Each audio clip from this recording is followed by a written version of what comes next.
પહેલું ધારણા પારણા 8 ક્રમ છે ને 8મા ક્રમ ઉપર છે સમાધિ. એ સમાધિ લાગી જાય જો એની ઈચ્છા હોય ને તો અંદર એમાં આવે, અને નહીતર પછી બધું અલગ અલગ બતાવે અને સમાધિ ખુલે ને પછી ઓલો ગાંડો થઈ ગયો હોય. આ તો તંત્ર છે. આ સૃષ્ટિના 3 નિયમો છે, 3 બંધારણ છે સૌથી મોટા: યંત્ર, મંત્ર અને તંત્ર. યંત્ર એટલે સાધન વગર આ સૃષ્ટિ ચાલે નહીં. મંત્ર એટલે શાબ્દિક બંધારણ, કહેવું પડે, બોલવું પડે, સમજવું પડે, વાંચવું પડે, જાણવું પડે. એ મંત્રની પરિભાષામાં છે, એના વગર આ સૃષ્ટિ ચાલે નહીં.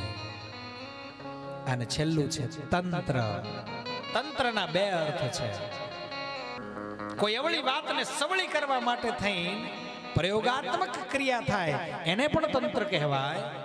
કોઈ, ફરી એકવાર કહું છું સાંભળજો, કોઈ અવળી વાતને સવળી કરવા માટે થઈ અને પ્રયોગાત્મક ક્રિયા થાય એને તંત્ર કહેવાય.